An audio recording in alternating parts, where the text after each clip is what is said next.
En el nombre del Padre, del Hijo y del Espíritu Santo. Amén. Amén. Amén. Oh alto y glorioso Dios, ilumina las tinieblas de nuestro corazón. Danos fe Dame recta, fuerza, esperanza cierta, esperanza, caridad caridad perfecta, perfecta, sentido y sentir conocimiento, Señor, para paz, que para que cumplamos tu santo y veraz mandamiento. Amén. Amén. En el nombre del Padre, del Hijo y del Espíritu Santo. Amén. Amén. Muy bien, pues vamos a continuar con nuestra lectura. Estamos en el capítulo segundo, que son los fundamentos y principios de la doctrina social de la Iglesia. La semana antepasada leímos el 46 y el 47, ¿no? Y ahí nos quedamos.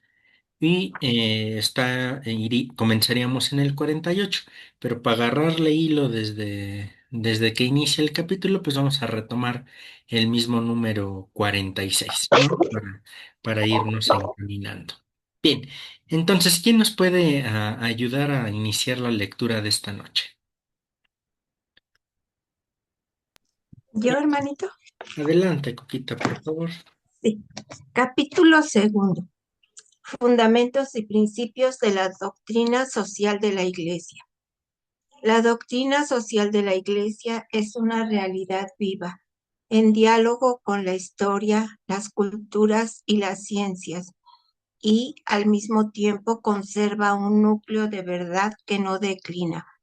Por eso puede ser considerada una forma de sabiduría capaz de orientar todavía hoy la vida personal y social de los creyentes. En este segundo capítulo quisiera detenerme en algunos fundamentos y principios de la doctrina social que ayudan a leer los nuevos asuntos de nuestro tiempo a la luz de la dignidad fundamental de la persona humana. Pienso que actualmente, para custodiar a la persona humana en el tiempo de la inteligencia artificial, debemos volver a reflexionar sobre el bien común, el destino universal de los bienes, la subsidiariedad y la justicia social. Estoy convencido de que la relación armoniosa entre estos principios requiere que sean analizados conjuntamente para que se evidencie con claridad cómo se reclaman y se iluminan mutuamente. Al proponer estas reflexiones, deseo, sobre todo, ayudar a los fieles laicos y a todas las mujeres y los hombres de buena voluntad a redescubrir la propia tarea de hacer presente en lo cotidiano, en las relaciones familiares, en el trabajo y en la participación social, los principios que voy a señalar, dejándose animar por el propósito de encarnar el amor de Dios en la trama concreta de la historia. Al mismo tiempo, quisiera alentar a las academias y a las universidades a revitalizar tales principios, reconsiderándolos de forma que se adapten a los tiempos actuales y sean eficaces para afrontar la revolución digital. De este modo, la investigación teológica y filosófica podrá profundizar y sostener el camino pastoral de la Iglesia, contribuyendo a la tarea del magisterio de iluminar la conciencia de los creyentes y orientar su compromiso para hacer más justa y fraterna la vida de nuestras sociedades. Los fundamentos de la doctrina social. El ser humano, imagen del Dios Trinitario.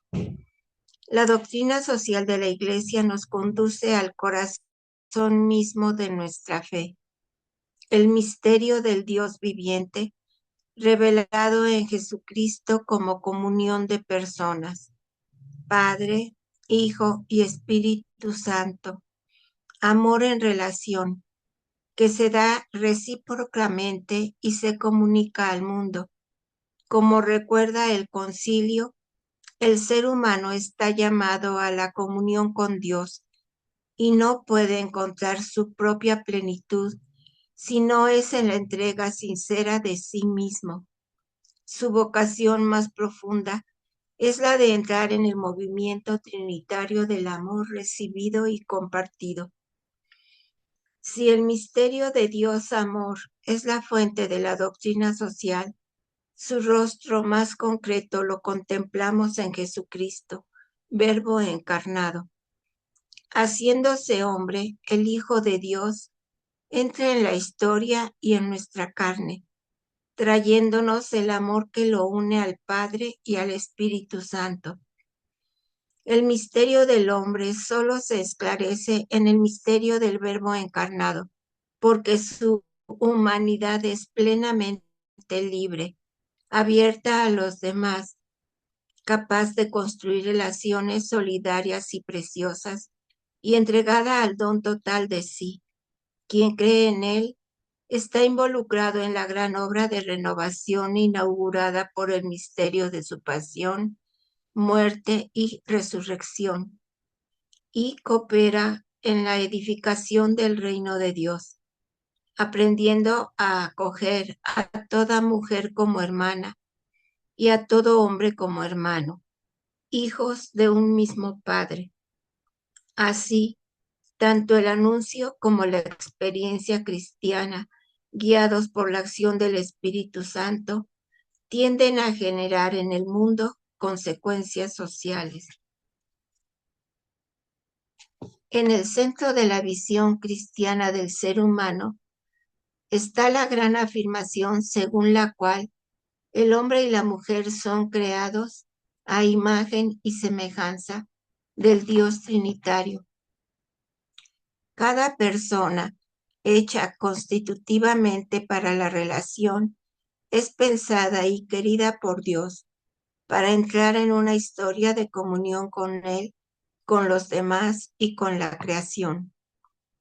Su dignidad no depende de las capacidades que posee, de las riquezas o del rol que desempeña, ni de las decisiones justas o equivocadas que toma, sino que es un don que la precede y la excede, dado por Dios como expresión de su amor que nunca falla.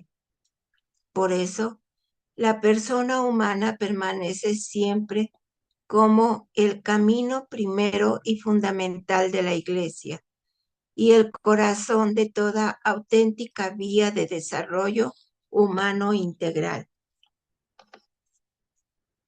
La igualdad, dignidad de todos los seres humanos. San Pablo II afirmaba que el sentido más profundo de la dignidad de la persona humana y de su unicidad, así como del respeto debido al camino de la conciencia, es ciertamente una adquisición positiva de la cultura moderna. Esta afirmación sigue las huellas ya trazadas por el Concilio Vaticano II, que había constatado un crecimiento en la conciencia de la excelsa dignidad de toda persona, de su valor superior a las cosas y de sus derechos y deberes universales e inviolables.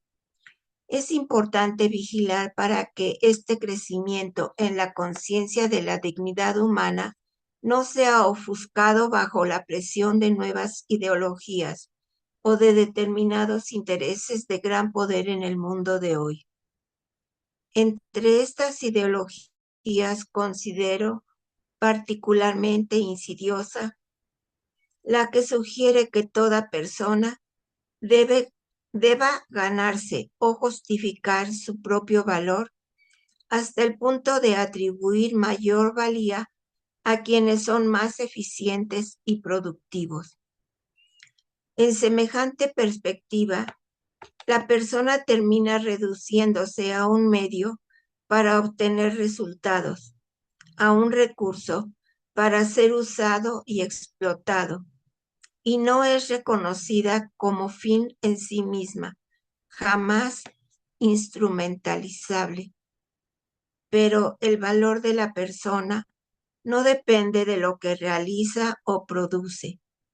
Existen derechos que corresponden a todos por el mero hecho de ser personas. Ningún poder humano puede legítimamente negarlos o limitarlos arbitrariamente. Cuando hablamos de dignidad, no siempre usamos la palabra de la misma manera. En ocasiones nos referimos a la dignidad moral, es decir, al modo en el que la persona orienta sus propias decisiones y su propio obrar.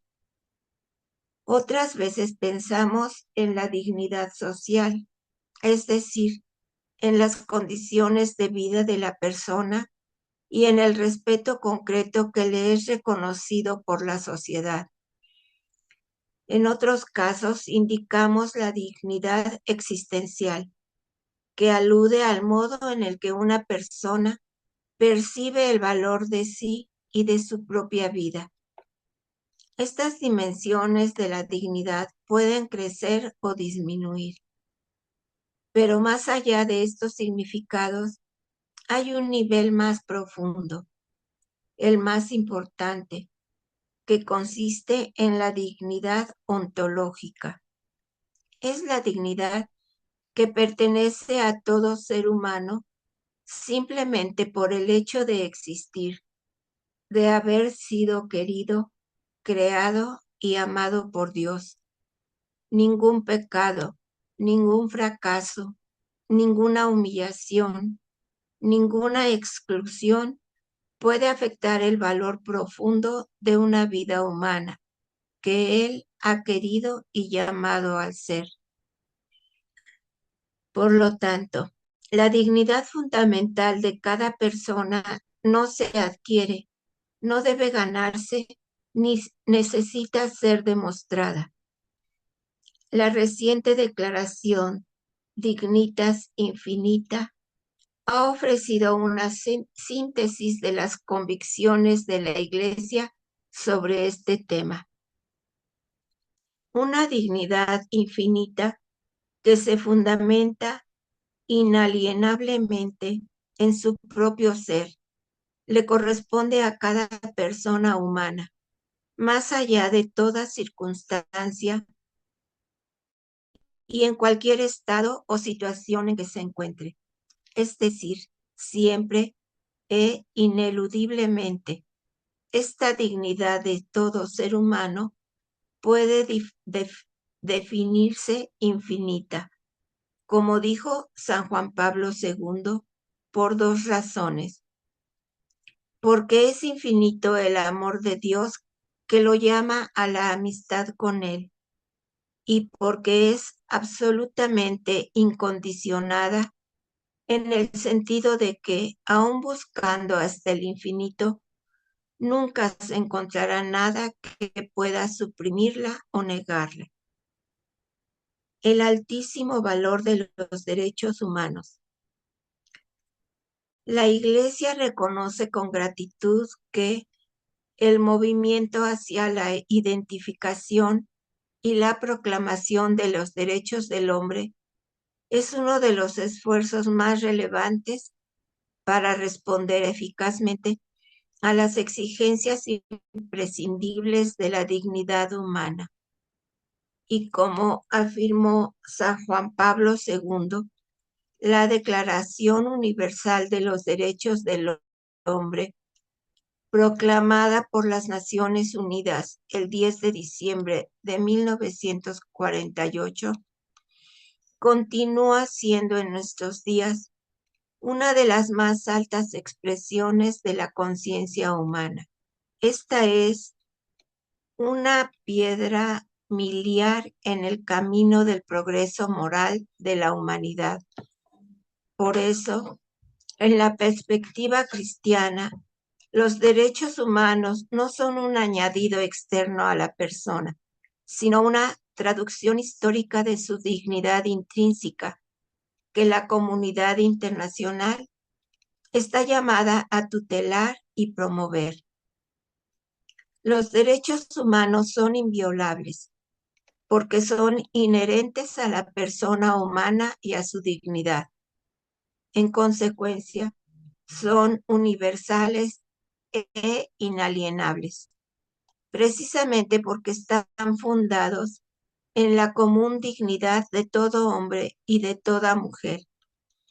Estos derechos comportan consecuencias prácticas y efectos jurídicos, porque sería vano proclamar derechos si al mismo tiempo no se pone en práctica todo lo necesario para asegurar el deber de respetarlos por todos, en todas partes y para todos.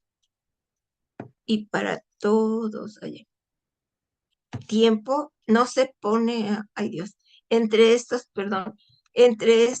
el primer derecho humano es el derecho a la vida, desde la concepción hasta su fin natural, sin el cual es imposible ejercitar cualquier otro derecho. Cuando este derecho fundamental es negado, como sucede con el aborto provocado, el asesinato de inocentes y la eutanasia, nos encontramos frente a decisiones que la Iglesia juzga gravemente ilícitas. Al observar nuestro tiempo, no podemos ignorar que la tutela de los derechos humanos hoy está expuesta a dos riesgos particularmente graves. El primero es el de una declaración puramente formal, mientras que, junto con el progreso tecnológico, avanzan de manera disimulada o evidente violaciones de la dignidad humana. El segundo, que en realidad está en la base del primero, es el de no poder reconocer el fundamento de su universalidad, porque se ha renunciado a la búsqueda de los fundamentos más sólidos que están detrás de nuestras opciones y también de nuestras leyes. El Papa Francisco invitaba a no subestimar este último problema. Recordaba que cuando la razón se deja interrogar seriamente sobre la naturaleza humana, es capaz de descubrir valores aplicables a todos, porque derivan de ella. Si este trabajo de búsqueda fuera abandonado, podría suceder que derechos hoy considerados intocables en el futuro terminarán siendo cuestionados o negados por quienes ostentan el poder, quizá después de haber obtenido un consenso solo aparente por parte de poblaciones aterrorizadas o manipuladas. Junto a una mayor conciencia del valor de toda persona humana y de sus derechos, ha crecido también el reconocimiento de los derechos de las minorías.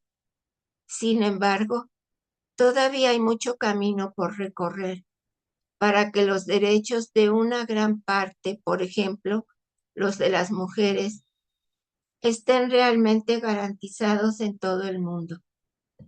Es una realidad que doblemente pobres son las mujeres que sufren situaciones de exclusión, maltrato y violencia, porque frecuentemente se encuentran con menores posibilidades de defender sus derechos. Por lo tanto, no es suficiente afirmar con palabras que hombres y mujeres tienen la misma dignidad y los mismos derechos. Es necesario que esto se traduzca en decisiones concretas, en las leyes, en el acceso al trabajo, a la instrucción, a las responsabilidades sociales y políticas, en el modo en el que la sociedad escucha y valora el aporte de las mujeres. Mientras exista esta disparidad, no podremos decir que la sociedad reconoce realmente y en profundidad que las mujeres tienen la misma dignidad que los hombres. Son las personas concretas las que cuentan, cada una de ellas y sus familias, los movimientos sociales, las grandes proclamas políticas en favor del pueblo y las ideologías comunitarias no sirven para nada si no están orientadas a la promoción de las personas, hombres y mujeres, con sus derechos inalienables.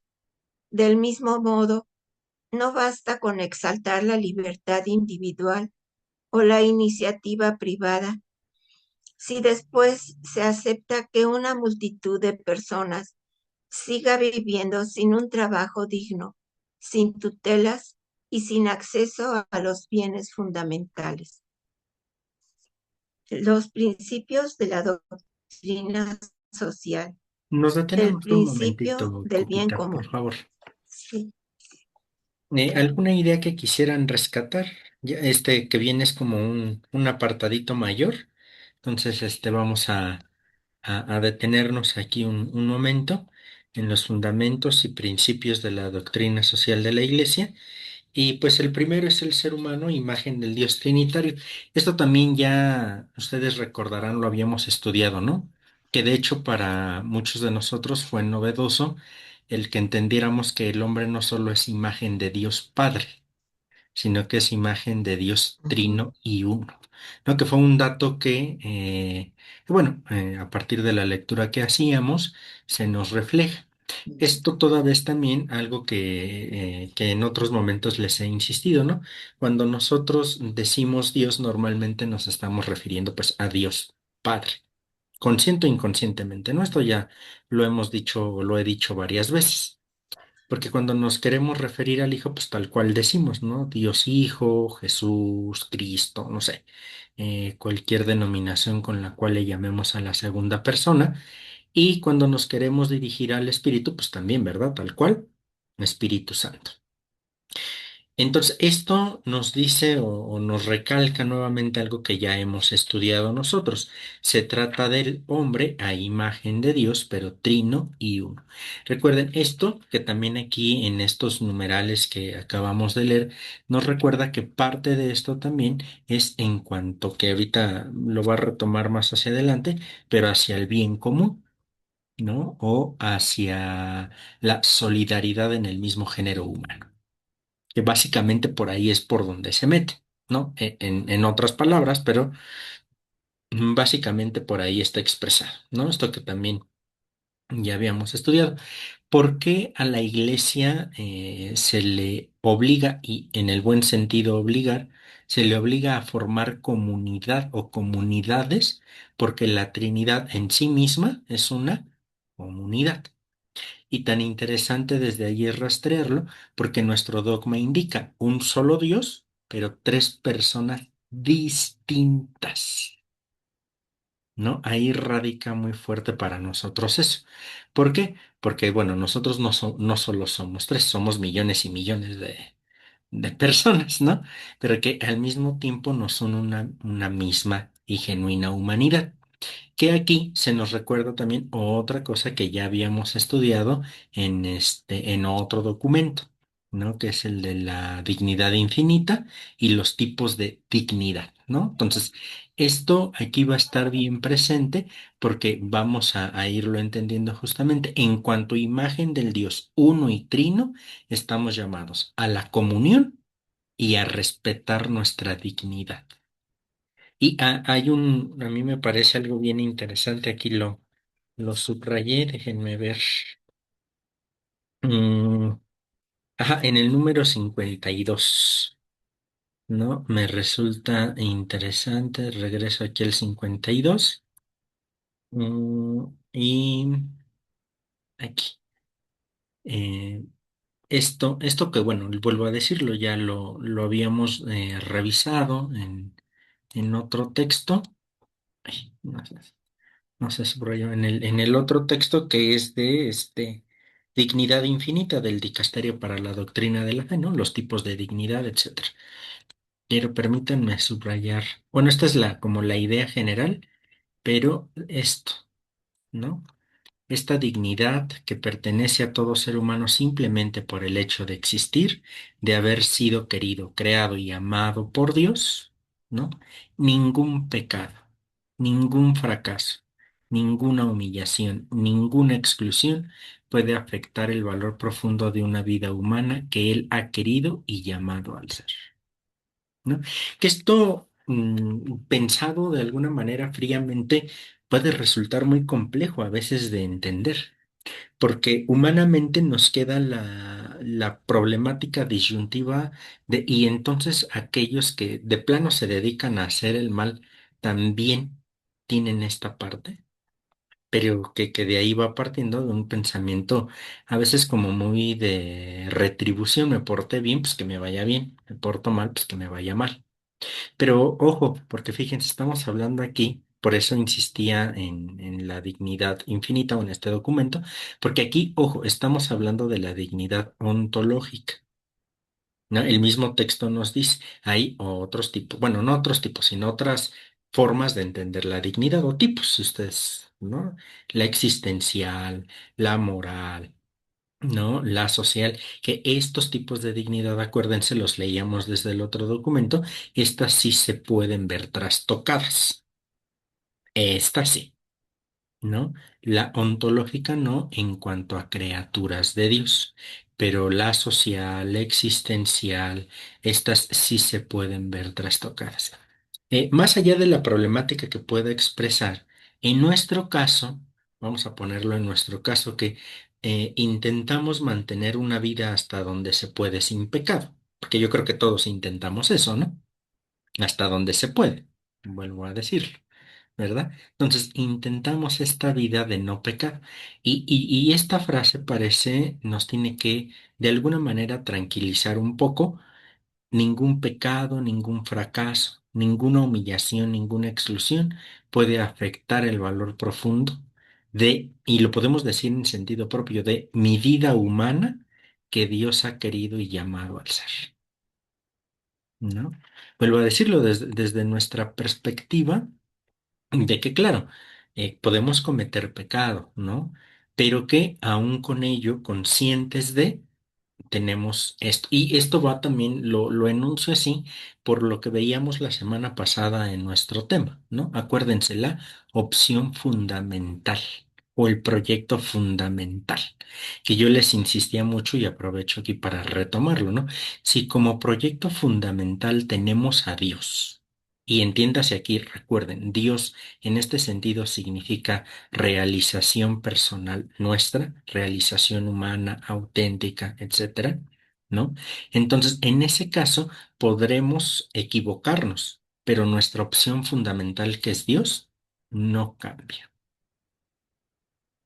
Y entonces, por eso tiene sentido esto que releemos desde aquí. Si mi opción fundamental es Dios, aunque yo cometa un pecado, eso no me excluye del amor de Dios.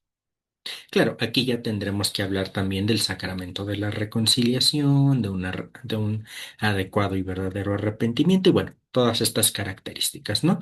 No las obviamos, pues, pero en esta lógica las damos por supuestas, ¿no? Entonces, me parece ahí que es importante eso y otra de las cosas, un número adelante, déjenme ver. Un número atrás, perdón, en el 51, esto, ¿no? Que las personas jamás tienen que ser instrumentalizables. A mí me parece también algo muy significativo para la época contemporánea y sobre todo, y en este caso también podemos sumarnos a esta perspectiva del Papa Francisco, ¿no? Que tanto insistía de la cultura del descarte, que básicamente es instrumentalizar a la persona, sobre todo a la persona, mientras me sirva adelante y cuando ya no me sirva, pues bueno, ahí quedará. Entonces, recuerden, estamos todavía haciendo las bases, ¿no? De todo esto, de lo que va a venir a continuación. Bien, ¿alguna idea que ustedes quisieran rescatar?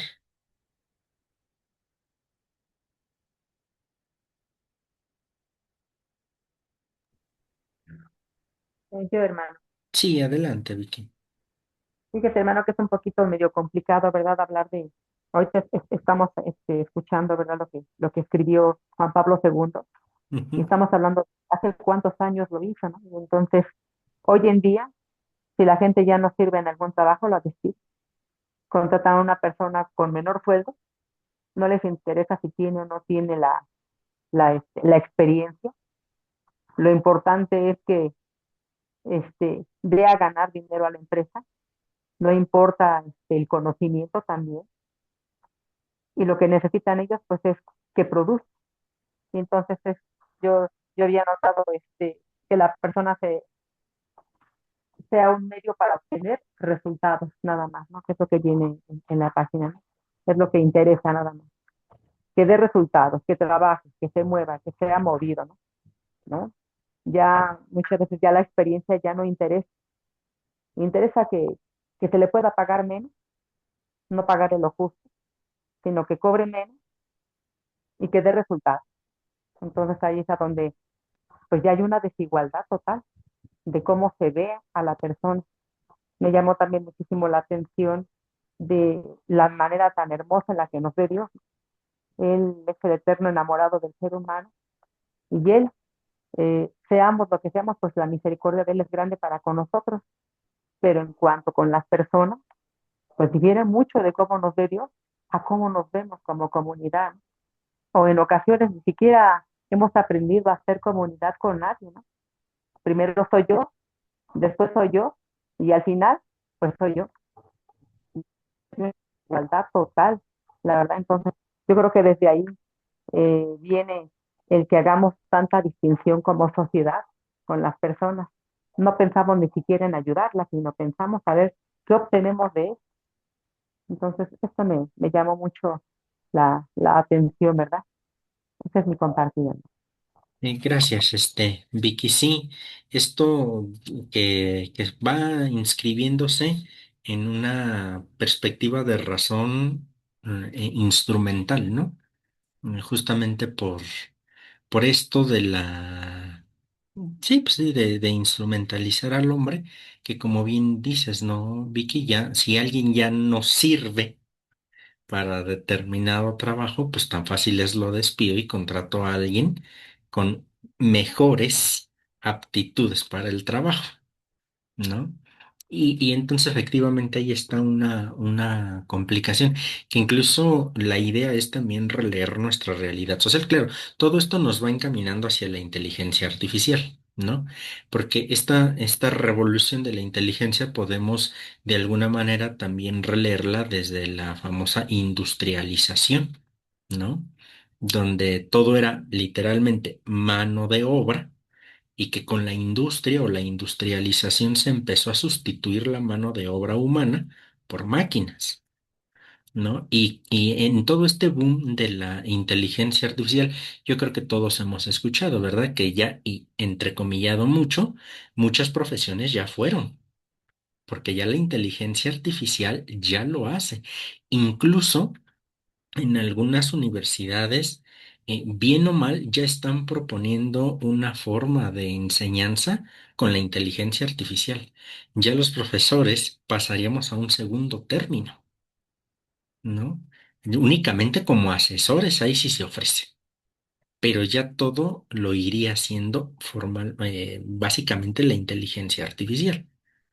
Entonces, aquí justamente vendrían, bueno, ya, yo creo que ya hoy no nos va a dar tiempo de leerlos, evidentemente, por los comentarios, pero que vendrán los principios de doctrina social, ¿no? Y entonces me parece que este sí va a ser un criterio bien interesante para partiendo de estos principios que vamos a leer con tranquilidad la próxima semana, evaluar.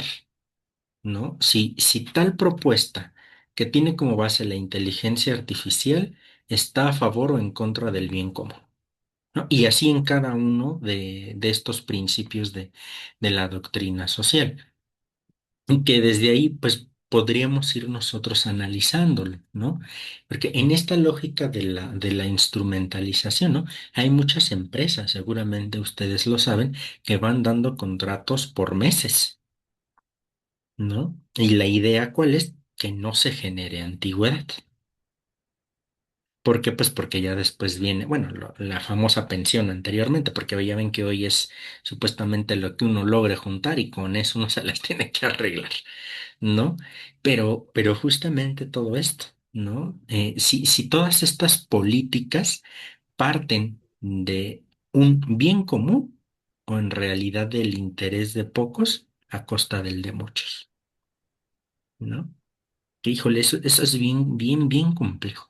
Por eso, insistir en algo que normalmente le suelo decir, ¿no?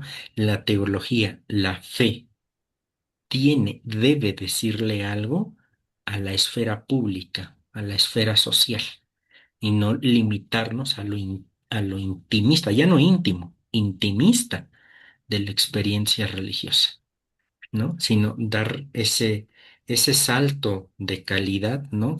Para poder ir cuestionando todo esto. En realidad lo que el Papa León hace es eso, ¿no? Hacerle frente a la realidad social que estamos viviendo hoy. Que bueno, en este caso, pues evidentemente no puede abarcar absolutamente todo, ¿no? Ahora la inteligencia artificial, pero como pueden ver, de lo que llevamos hasta aquí poquito, casi que hemos hablado casi nada de la misma inteligencia artificial como tal. De fondo, si se fijan de fondo, la problemática, a mí me parece, de la inteligencia artificial es una problemática antropológica.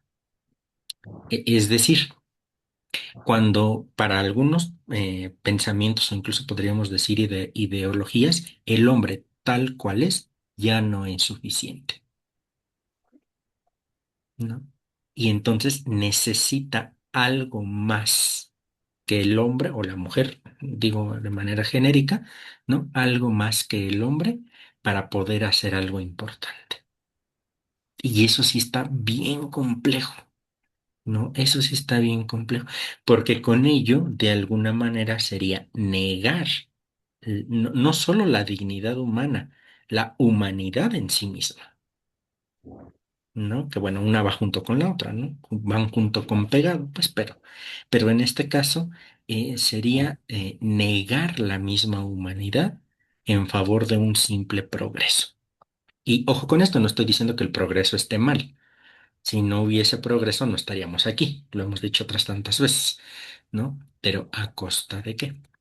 Entonces, me parece que la problemática en realidad, y evidentemente de la inteligencia artificial, pues es una problemática antropológica, ¿no? Por eso, todavía en el bloque antropológico, pues nos cayó a la perfección la encíclica, ¿no? En esa dinámica. Muy bien. ¿Algún otro comentario? Hermanito Iván. O Sí. sea que las máquinas o la inteligencia que se está artificial está desplazando al ser humano, nos Sí, está echando así, ya no servimos como antes, ¿no? sí, exactamente. Incluso, no sé, y que ves de cosas como muy básicas, ¿no? O sea, el mismo celular, ¿no? ¿Quién de nosotros se sabe ya el número de alguien más, pues, el que sea? Es bien difícil, ¿no? Que uno puede decir, bueno, me ayuda porque aquí guardo muchas cosas, etcétera. Sí, claro, pero desde ese tipo de cosas mínimas. ¿No? Y que evidentemente se va desplazando. Otras cosas como, entre comillas, como muy simples. En los centros comerciales, seguramente ustedes han visto las famosas cajas de autocobro. Ujú. ¿No? Que bueno, vamos, o sea, tampoco hay que satanizar, ¿no? Evidentemente. Pero vamos, ¿cuál es lo que se logra ver ahí? Pues evidentemente, si ponen 20 cajas de autocobro, eso significa 20 personas menos que se les paga un sueldo, ¿no? Y entonces ahora nada más necesito 3 personas que estén viendo que las cosas fluyan en ese entorno. ¿No? Y bueno, ese es un ejemplo, ¿no? Que vuelvo a decirlo, sin querer satanizar, ¿no? Porque evidentemente son muy prácticas las cajas, Estas, ¿no? Pero fíjense, el mismo comentario me lleva a mí de pronto a una razón instrumental, ¿no? O a una perspectiva práctica. Que si lo vemos, pues bueno, está bien, porque si hay mucha gente es más rápido, etcétera, etcétera. Pero que entonces es ahí donde tendría que entrar el juicio de valor, bueno, evidentemente desde estos principios de la doctrina social, para ir valorando, ¿no? Todo lo que se va a presentar. Digo, ahorita pongo como ejemplo eso, ¿no? Que se puede todavía problematizar mucho más, etcétera, etcétera, etcétera, ¿no? Que también sonó mucho los que se dedican al diseño. Cuando ahora le dices a la inteligencia artificial, dame tal imagen con tales características, y lo saca en cuestión de minutos, ¿no? Y entonces justamente esta idea de no, pues ya todos los que se dedican a esta cuestión de se me fue el nombre, bueno, a todo esto de generar imágenes y demás, pues ya también obsoletas. ¿No? Entonces, en fin, van siendo muchas cosas, les digo ahora, en la docencia, ¿no? Algunas universidades ya van proponiendo sus modelos a futuro, claro, donde ya todo va a ser bajo inteligencia artificial, o por lo menos la mayoría de actividades va a ser con ayuda de la inteligencia artificial. Sí, hermano Iván, y Sí. entonces a dónde se va quedando la capacidad o la inteligencia del hombre? ¿Qué cosa se va haciendo de ella? Dice que que no se autosatanice, que no se satanice, pero es que se autosataniza, pues, simplemente se hace porque cada vez se va supliendo a el hombre con máquinas, con esto yo lo vi, yo era operadora de teléfono, de Telmex, hace 40 años, más o menos nos dijeron, cuando yo iba a dejar ya el empleo, se decía que se iba a automatizar y decíamos, ¿cómo se va a automatizar? ¿Cómo nos van a sustituir por una computadora? ¿Cómo una computadora va a escribir y va a contestar y va a manejar los cables y no lo creíamos? Y yo salí y de pronto, 1 o 2 años después, ¡pum!, se automatizó y miles de empleados los reacomodaron y se quedaron las centrales, se cerraron. Todavía funcionan con 10 o no sé cuántos, muy pocos empleados. Pero entonces, todo esto, ¿a dónde nos está llevando? ¿Hasta dónde vamos a llegar? A mí, yo en lo personal pienso, las clases en las universidades que se dan, tú eres maestro, pero ¿cómo se dan? Casi todos los maestros dicen, investigan esto y ¿qué hace el alumno? Entra a la computadora, ahora está el famoso ChatGPT, y entran y le preguntan, contesta, resuelven y presentan un trabajo que en realidad no lo hizo el alumno. Y le dan una calificación y le dan un título al alumno. ¿Y qué va a hacer ese profesionista?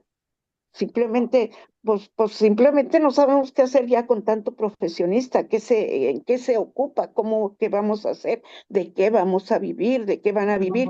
Y a eso se está acostumbrando también pues en la mayoría del pueblo pues a la ley del más fuerte, a utilizar la ley del más fuerte y en eso, ¿hasta dónde vamos a llegar? ¿Hasta dónde? Y no sé, yo creo que esto ya no tiene, ya nadie lo puede parar, ya no se puede parar. Y casualmente o tristemente, esta inteligencia está acabando con nuestra fe. Yo en lo personal así lo veo. Aquí tuvimos un problema en una comunidad de un sacerdote que ofendió a todos los fieles, mandó cerrar la iglesia porque no sé en qué lo ofendieron y se cerró. Entonces, todo eso, aún en la iglesia se está automatizando. Entonces, ¿a dónde va? ¿Qué va a hacer del hombre? ¿Realmente estamos llegando ya al fin de los tiempos? Sí, sí, vuelvo a insistir, creo que La cuestión aquí está en aprender y saber utilizar, ¿no? Esta inteligencia artificial, que es justamente ahí donde tiene que entrar el criterio humano. A mí me parece que es inteligencia artificial con criterio humano. Porque Mm, como dices, yo ya también lo veo muy difícil de que haya vuelta para atrás, ¿no? sí. Ya no, esto ya inició y a ver hasta dónde nos lleva. O sea, Pero sí me parece interesante, a la inteligencia artificial le corresponde un criterio humano, que en nuestro caso para la fe, pues vendrán estos principios que estudiaremos la próxima semana, ¿no? Pero que tiene que entrar este criterio humano, ¿no? Porque, o sea, me refiero en este de no satanizarlos en el sentido del celular, vuelvo al ejemplo del celular, algo como muy básico. ¿Para qué nos sirve? Pues para comunicarnos con alguien que está lejos, ¿no? Ah, oye, nos vemos a tal hora, en tal lugar y ya nos regresamos, etcétera, ¿no? Y ahí queda. Pero ¿qué pasaría si estoy al lado de esta persona y me comunico por medio, digo, estoy siendo muy drástico, ¿no? Si estoy al lado de la persona y le prefiero mandar un mensaje en lugar de relacionarme con la persona, ahí sí ya me parece ahí algo complicado, ¿no? Entonces, a mí y me es que parece, sí, a mí me parece que a esta inteligencia artificial ha de corresponder un criterio humano, que en nuestro caso es un criterio antropológico, criterio humano, desde el dato revelado, ¿no? Que eso es justamente lo que la teología o la fe cristiana aportaría a la problemática de la inteligencia artificial, ¿no? sí, desgraciadamente yo creo que esta inteligencia artificial se va a utilizar no como debería, no como debiera utilizarse. Se va a utilizar pues para brincar, no sé, para brincar criterios, para facilitar situaciones y eso, pues yo creo que ese no es el fin de la inteligencia artificial, que casi todo el mundo la va a utilizar a su conveniencia. La- Desgraciadamente, así son y eso es lo que se va a hacer. Mm, Qué bueno Sí. que a mí no me gusta la tecnología. Sí, digo, Ujú, ya aquí será cosa de armarnos, vuelvo a insistir, de nuestro sí, criterio, ¿no? Y no del criterio personal sin más, sino del criterio que la Iglesia nos ofrece ahora muy particularmente a través de la encíclica, ¿no? Ya también nos podrá ayudar la perspectiva, no sé, filosófica también, médica, no sé, otras mediaciones también que a la teología le pueden servir para también ir proponiendo estos criterios, ¿no? así Muy es. bien, muy bien. ¿Algún otro comentario?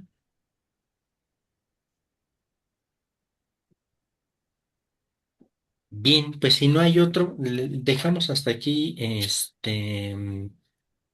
la sesión y retomaremos en el número 59, que son los principios de la doctrina social. Y la próxima semana, bueno, ya los leeremos, eh, tratando de leerlos todos de corrido, ¿no? Y ya después dar un momento para precisar alguna cuestión sobre estos, ¿no? Y si tienen tiempo, pues échenle un vistazo también a esto, Lo que ¿no? Para Iván, sí, una es totalmente fuera de. Podríamos analizar, lo podrías tomar en cuenta si podríamos analizar el Concilio Vaticano alguna vez.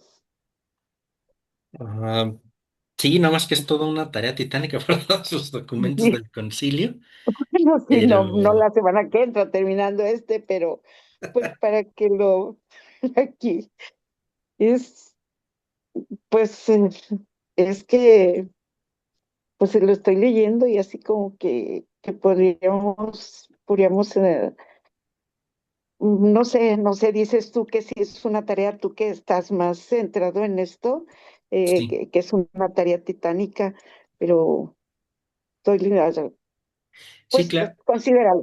sí, lo considero. Ya, Me refiero ya. a tarea titánica si te refieres a leer todos los documentos del concilio, pues eso sí nos va a No, llevar tiempecito, no, ¿no? no, no, Analizar no, como las temáticas el, el- generales del el Vaticano. contenido. por ahí sí, sí podríamos entrar, ¿no? sí, Sí, sí, voy a sí. darme la tarea de ver cómo pudiéramos hacer eso. Gracias. Con gusto. Pues Pues gracias, bien, profesor. A mí me llamó mucho la atención todos los documentos que nos está mandando desde ya, bueno, ya lo vimos hace dos clases y cómo nos está mandando a todos estos documentos y obvio, pues esto es lo que ahorita está nuestra hermana mencionando, porque eso es lo que va a enriquecer todo lo que estamos viendo para que nos aterrice más a lo que estamos buscando el criterio humano de valores y justamente esos valores, esos juicios de valores para, pues, el descarte, ¿no? La cultura del descarte. Antes se aplicaba más a la persona adulta, pero ahora ya hay cultura de descarte en todo, justamente desde que ya se quedan sin trabajo, desde que son sustituidos los profesores por máquinas, entonces ya ahí vamos en ese descarte. Pero sí, sería bueno que nos enseñara a leer claro. esos documentos, Sí, por con gusto. favor. Y fíjense, ahora que te escucho, Pati, cómo incluso va cambiando la perspectiva, porque, bueno, yo no sé si ustedes conozcan o en algún momento, quizá les tocó, no lo sé, la famosa telesecundaria, Sí, ¿no? yo Que escuché, que sí. para ese momento era como algo bueno, porque llegaba la educación a lugares donde no llegaba, por la razón que sea, ¿no? Pero llegaba, y eso se presentaba como algo bueno justamente porque se intentaba cubrir una necesidad humana, ¿no? Y ahora parece como el proceso inverso, Ujú. Sí, ¿no? Es sí, interesante el punto, ¿no? Cómo va cambiando sí. la La perspectiva mentalidad. humana, ¿no? La idea. Exacto. Aquí yo veo cómo los profesores de telesecundaria van un día o cada 15 días, dejan una tarea, dejan y lo que te dije hace un momento, lo investigan, lo googlean y el maestro nada más cobra por, pues porque sí, porque Ujú, trabajo ninguno. Conozco maestros que, pues, pobrecitos, no tienen nada de capacidad, no tienen cultura, no tienen conocimiento, no tienen nada para ser maestros, pero son maestros de telesecundaria. Y sin ujú, embargo, les dan, esos niños, estos estudiantes reciben un documento pues que no les, pues que nada más van a intentar obtener un lugar, un empleo con eso, pero pues con la inteligencia o conocimiento, pues yo creo que no consigue nada con eso. claro. Sí, Por eso sí, la telesecundaria ahorita totalmente, cambió completamente el significado, ¿no? El contenido de una telesecundaria, pero y va a seguir funcionando porque hay muchas comunidades a donde no puede llegar el magisterio. Sí. claro. En fin, pues ahí van quedando perspectivas para ir analizando, ¿no? Ir cuestionando. Y pues ya iremos dotando de más criterios, ¿no? Desde la encíclica para poder ir dando una opinión más firme, ¿no? Al respecto desde nuestra fe. Muy bien, pues vamos a dejar hasta aquí nuestra sesión